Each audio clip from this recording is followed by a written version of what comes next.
ఇది జనం గొంతు, పల్స్ ఆఫ్ ది నేషన్. నేను మీ అనిల్ దేశాయ్.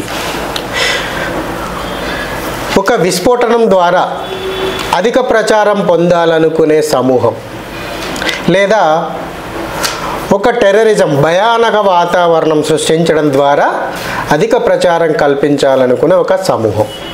సహజంగా వీరిని టెర్రరిస్టులు అంటారు, లేదా ఉగ్రవాదులు అంటారు, లేదా చీకటి శక్తులు అంటారు. వీరు ప్రజా సమూహంలో పెద్ద నష్టం కలిగించి అది ప్రపంచ వార్తగా చూపించి ఒక భయానక వాతావరణాన్ని సృష్టించి తాము ఫేమ్లోకి రావాలనుకునే చర్యలు చేస్తూ వీరు ప్రచారంలోకి రావాలని చూస్తారు.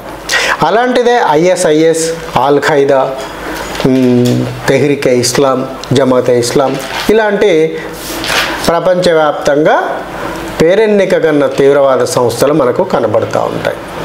ప్రపంచంలో సహజంగా ఏ మూలకు వెళ్ళినా ఇస్లాం టెర్రరిజక సంస్థలే మనకు కనబడుతూ ఉంటాయి. కానీ ఇతరత్ర గ్రూపుల్లో కూడా టెర్రరిజం ఆనవాళ్ళు మనకు కనిపిస్తాయి. అలాంటిదే ఇది. మణిపూర్లో అంటే ఈ యొక్క టెర్రరిజంలో కూడా కొత్త పంతాను ఎదుర్కొని కొత్త పంతాను ఉపయోగిస్తూ తమల్ని ఇతర వ్యక్తులను భయపెట్టడం ద్వారా అక్కడున్న ఆర్థిక మూలాలను దెబ్బతీయడానికి కొత్త పన్నాగాన్ని ఎంచుకున్నారు.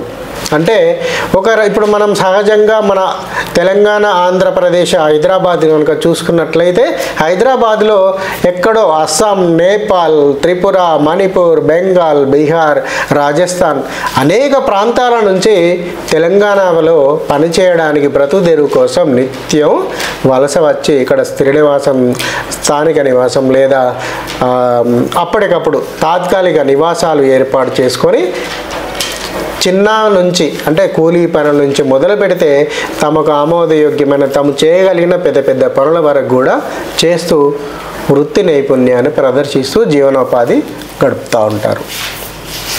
అయితే ఇటువంటి వలస వచ్చిన వ్యక్తులను భయపెట్టడం ద్వారా అక్కడ వలస ఎవరు రావద్దు అంటే అక్కడ ఉన్న ఇతర రాష్ట్రాల ప్రజలు, ఇతర కమ్యూనిటీకి చెందిన ప్రజలు ఆ ప్రాంతానికి రాకుండా ఉన్నట్లయితే తాము ఇంకేదో అక్కడున్న ప్రాంతాన్ని హస్తగతం చేసుకొని తమ గుప్పిట్లోకి తీసుకోవచ్చు అనే యొక్క ఆలోచనతో ఈ తీవ్రవాద ముఠా పనిచేస్తుంది.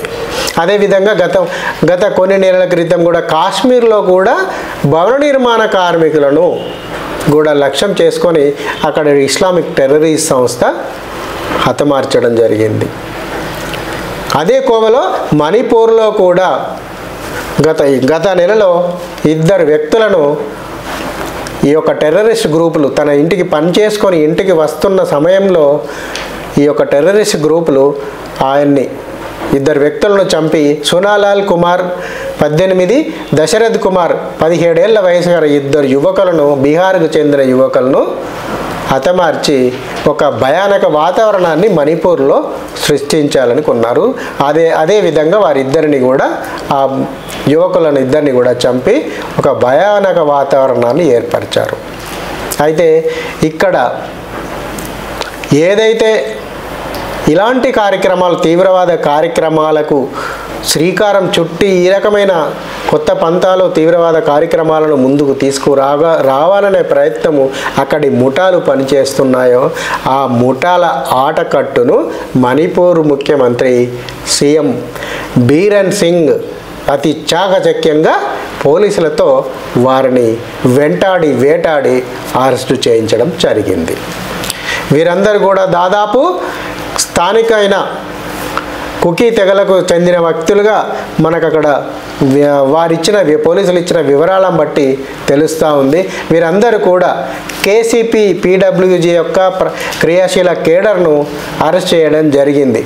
వీరందరిలో ఈ యొక్క కేసీపీ అంటే కక్చింగ్ జిల్లా పిఎస్ పరిధిలోని కక్చింగ్ లంకావాయి ప్రాంతానికి చెందిన వ్యక్తులుగా వీళ్ళందరూ ఉన్నారు. ఇంకా వీరందరూ కూడా ఈ యొక్క పేర్లను కనుక మనం చూసినట్లయితే